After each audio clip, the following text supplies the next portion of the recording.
به شما بینندگان عزیز. دانیال هستم. با مجموعه برنامه‌های گام بعدی در خدمت شما عزیزان هستیم به همراه لویز مخوف عزیز. خواهر لویز عزیز، خیلی خوش آمدید به برنامه. خیلی باعث افتخاره که امروز در کنار شما هستم. اگه سلام علیکی دارید با بینندگان بفرمایید. ممنونم دانیال جان. سلام خدمت شما، همینطور سلام خدمت بینندگان عزیز.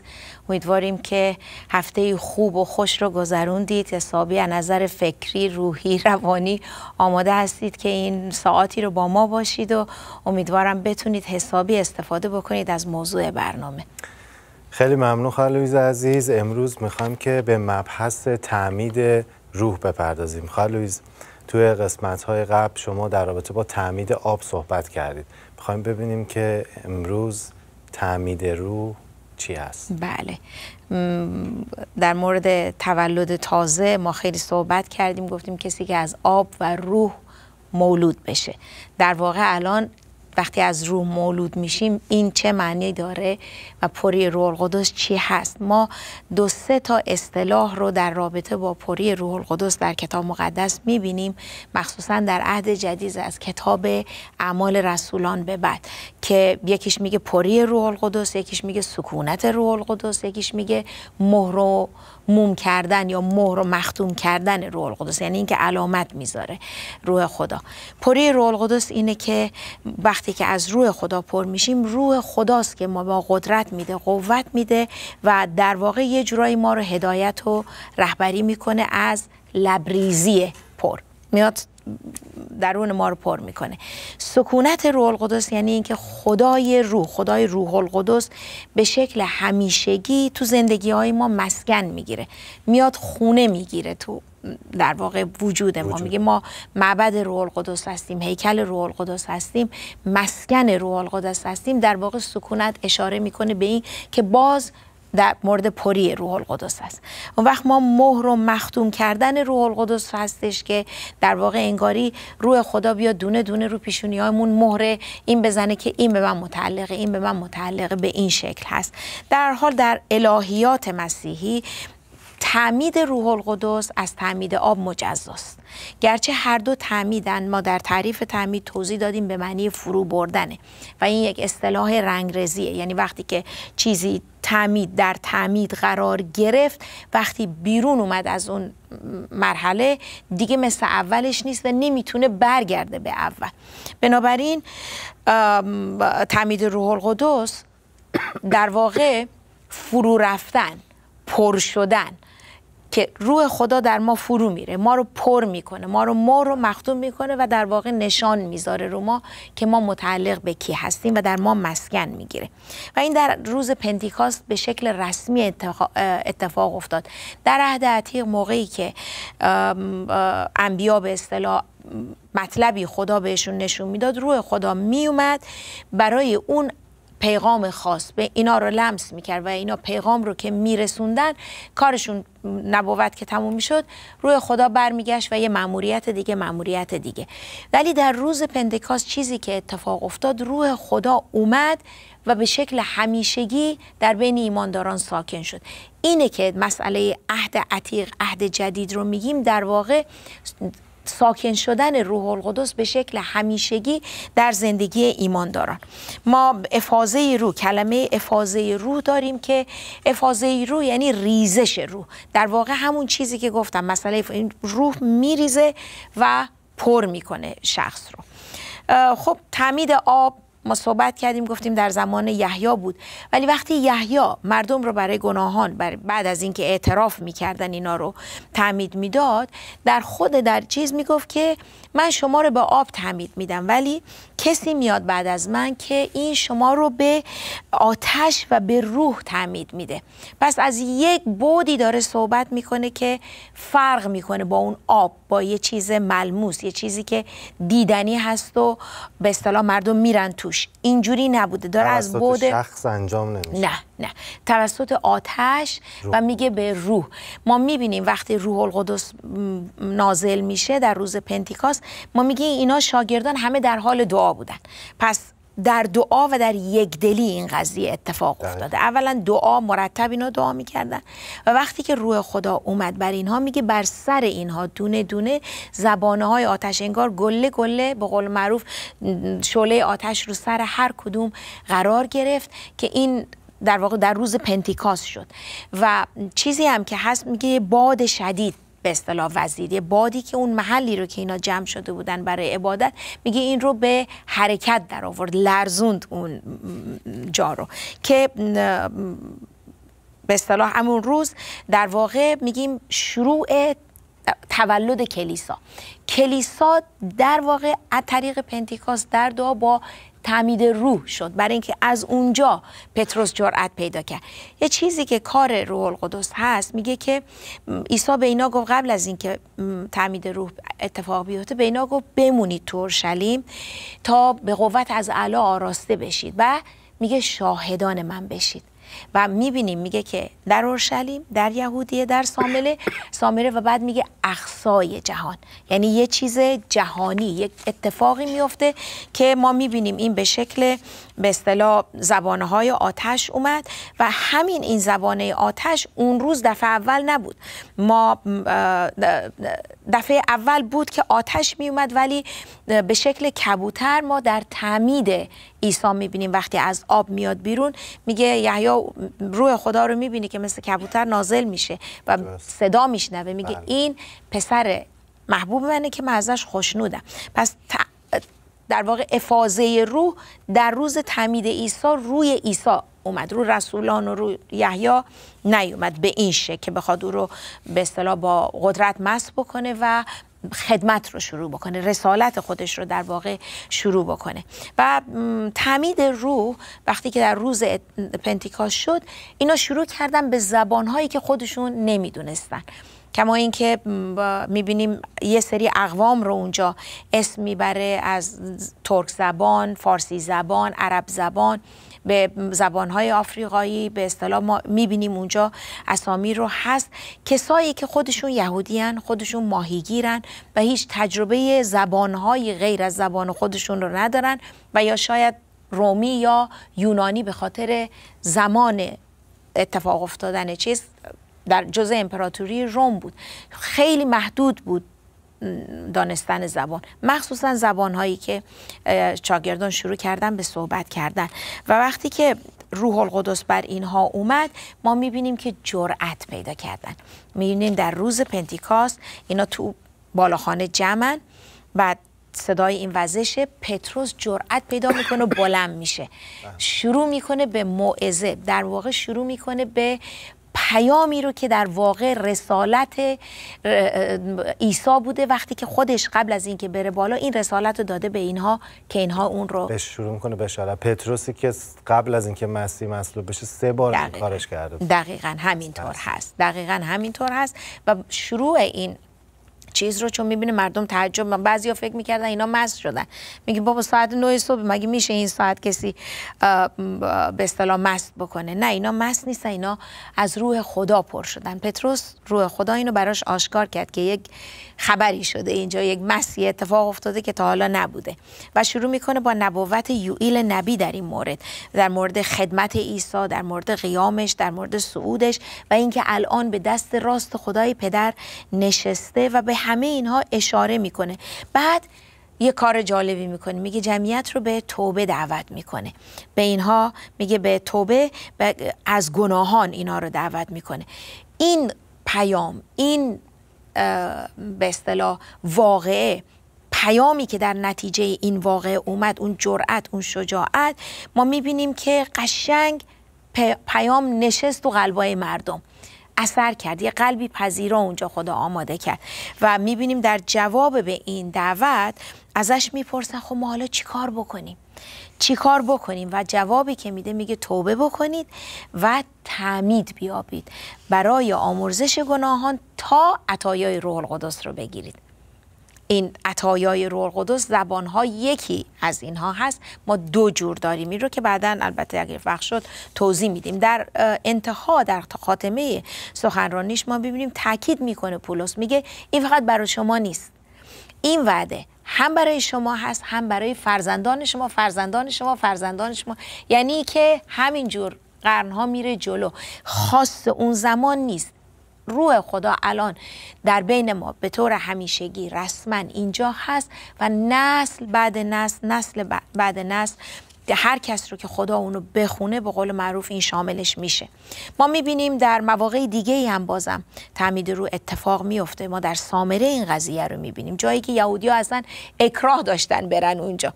بعد از اورشلیم خدا میبینیم روح خدا میره به سامره، جایی که اصلا اینا رو حتی یهودی نمیدونستن، چون اینا قاطی بودن.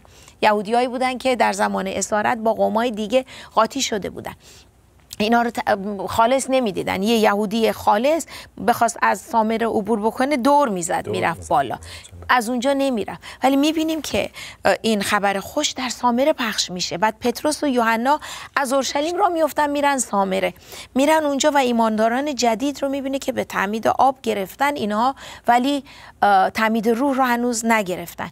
و اونجا با دعای در حین صحبت پتروس و یوحنا میبینیم سامریا هم روح رو دریافت میکنه. پس این اون وعده که این برای شما و فرزندان شما و فرزندان شما هست، میبینیم که اتفاق میفته و سامریان روح رو دریافت میکنن به محض اینکه پتروس و یوحنا روشون دست میذارن. اینجا با دستگذاری پتروس و یوحنا روح جاری میشه.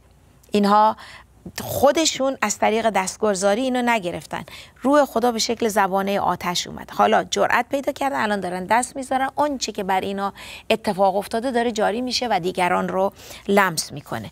ما در این مورد، در مورد پولس رسول میبینیم که وقتی پولس رسول تو راه دمشق ملاقات میکنه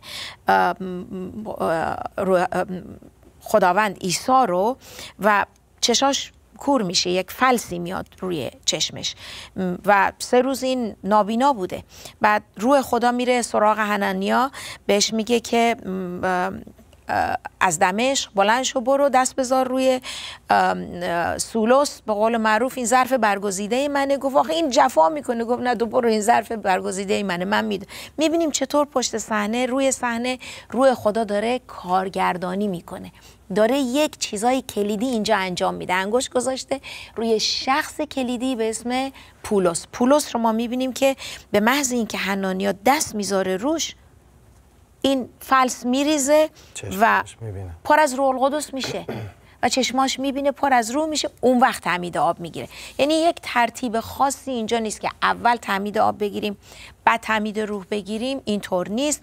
ما بعداً ادامه خواهیم داد، این مسئله رو توضیح خواهم داد که به چه صورت‌های خواهد بود. ولی در این 2 واقعه‌ای که اتفاق افتاد، کارگردانی مستقیم روح القدس بود در این مورد که پولس رو بلند کرد بعد از جواهایی که به کلیسا وارد شد. نقشش بسیار پررنگ بود در این در کار. بحث به جای خیلی جالبش رسیده.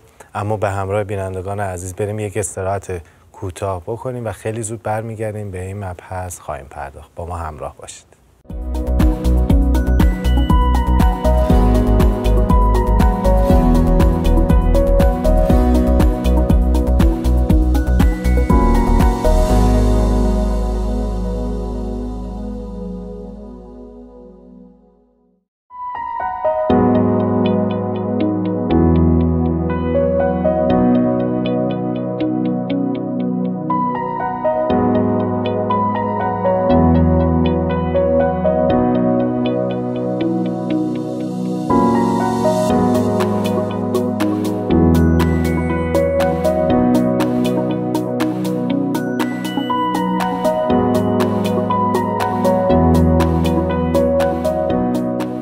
بینندگان عزیز، به برنامه گام بعدی خوش آمدین. قبل از استراحت ما در رابطه با تعمید روح صحبت کردیم و واقعه مهم پنتیکاست.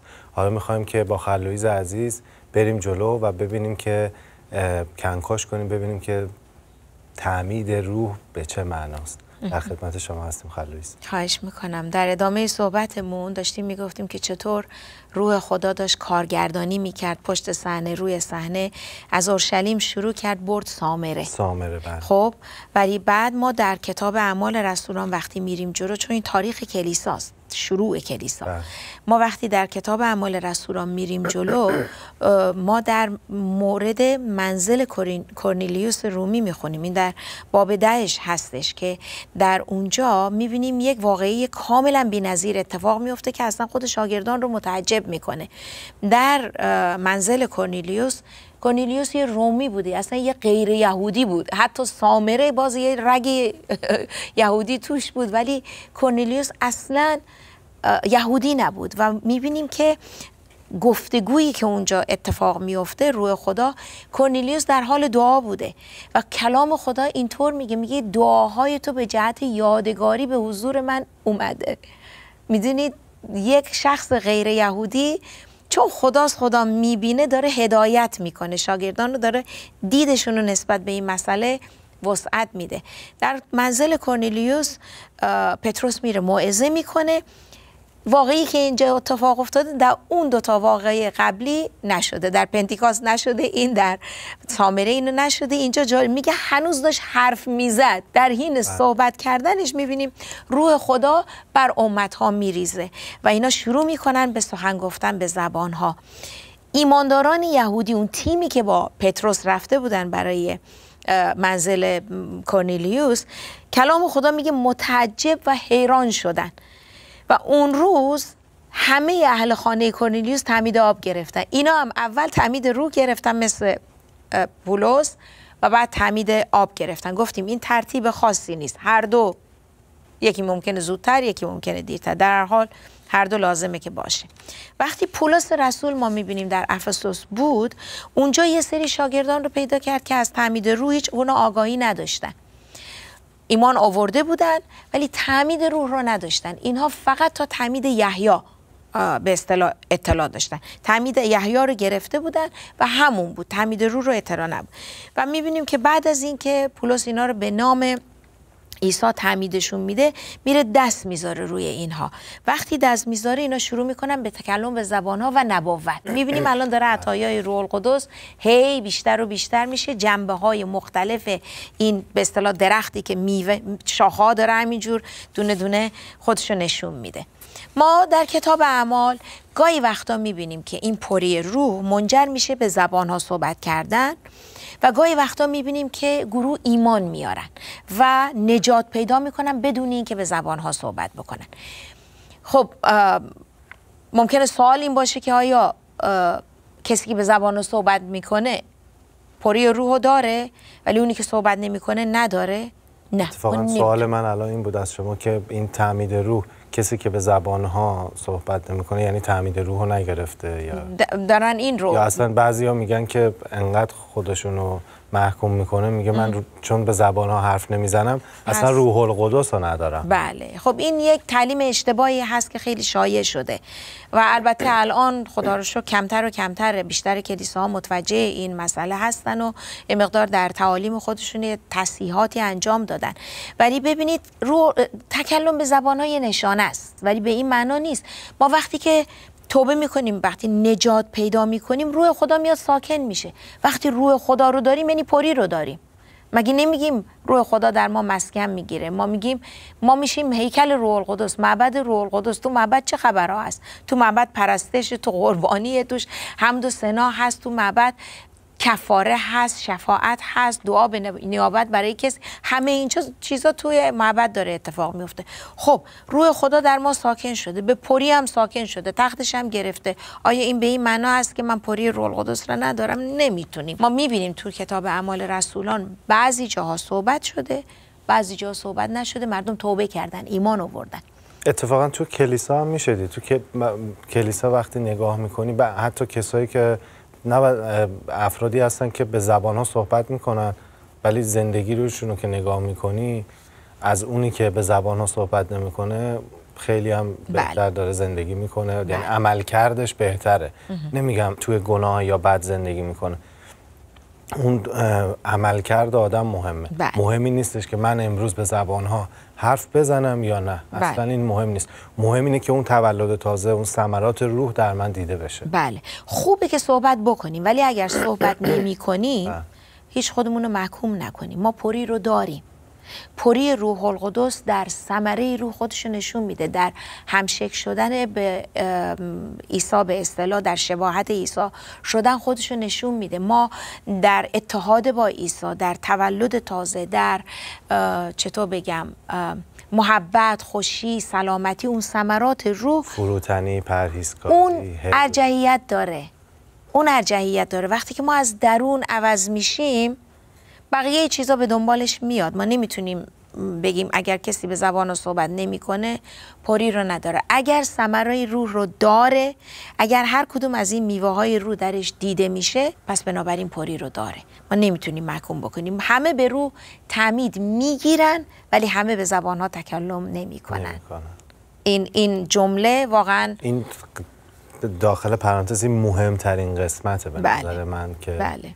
جمله رو شما گفتید. بله. کامل کردید. مرسی، ممنونم. من یه آیه جالبی هست که پولس رسول در اول قرنتیان باب 12 آیه 13 اینجوری میگه زیرا که جمیع ما به یک روح در یک بدن تعمید یافتیم، خواه یهود، خواه یونانی، خواه غلام، خواه آزاد، و همه از یک روح نوشانیده شدیم.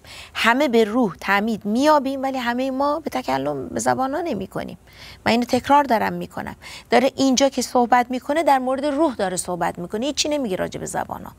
در واقع داره در اون شخصیت، در همشکل شدن به عیسی در واقع ما رو تشویق میکنه. میگه همه یه روح داریم، روح خدا اومده ساکن شده، حالا از این به بعد ما در این پری به قول معروف در تغییر و تبدیل داریم میریم جلو. یه نشانه خاصه به اصطلاح که هر ایماندار باید توقع داشته باشه وقتی که نجات پیدا میکنه روح رو دریافت میکنه. و نشانه خاصی هم که بگیم حتما این باشه، نه، زبان‌ها یه نشانه است ولی لزوما 100% نمیتونیم ما این رو به عنوان پری بگیریم. تعمید روح رو ما میتونیم اینجوری توصیف بکنیم که ما در زمان نجات روح القدس ایماندار رو در اتحاد دائمی با مسیح و با سایر ایمانداران در بدن مسیح قرار میده، یعنی کلیسا.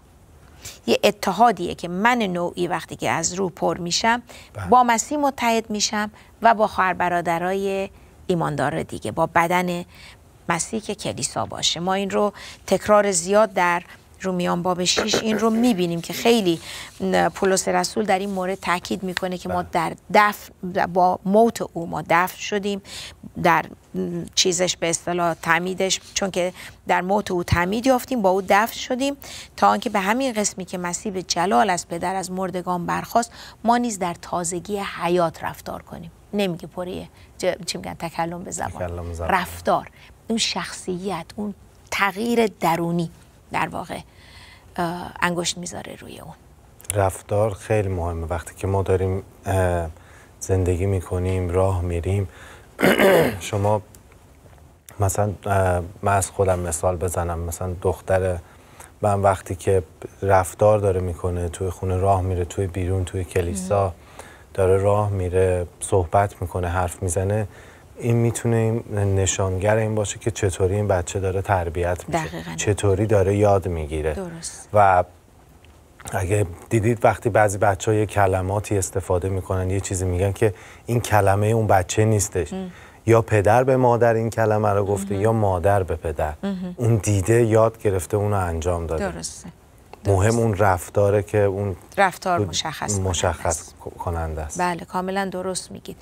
ببینید همیشه میگیم تغییر بلندتر از حرفای ما حرف میزنه. در فارسی ما یه ضرب المثل قشنگ داریم میگه عطر آن است که ببوید نه آن که عطار بگوید. به گفتن ما نیست. خب تغییر خودشو نشون میده. ما اگه از روح پر باشیم، ثمره روح در ما باشه، خودشو نشون میده، نمیتونیم قایم بکنیم. دقیقاً. اگر پر از خوشی هستیم، پر از آرامی، شادی خداوند هستیم، ما چطوری میتونیم اینو قایم بکنیم؟ چند برنامه پیش صحبت از سفیر بود. بعد اون سفیر بودنمون رو باید حفظ کنیم. به عنوان یک مسیحی هر جایی که میریم بدرخشیم، نگن که مثلا مسیحی ها اینطوری هست. درسته. خیلی جالب نیست هر جا میریم عطر خوشبوی مسیح رو بریم و همه اونو ببینن. شاید ما خیلی جاها بریم بشارت بدیم، با این صحبت کن، با اون صحبت کن، ولی میبینیم که به هیچ نتیجه‌ای نمیرسیم، مخصوصا اطرافیانم.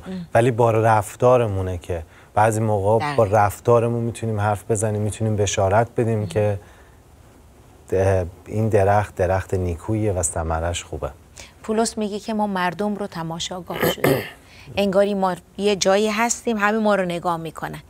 ما اگر مسیح رو زندگی بکنیم، از تو خونه گرفته، محل کار گرفته، در جامعه گرفته، احتیاج نداره ما مسیح رو تبلیغ کنیم.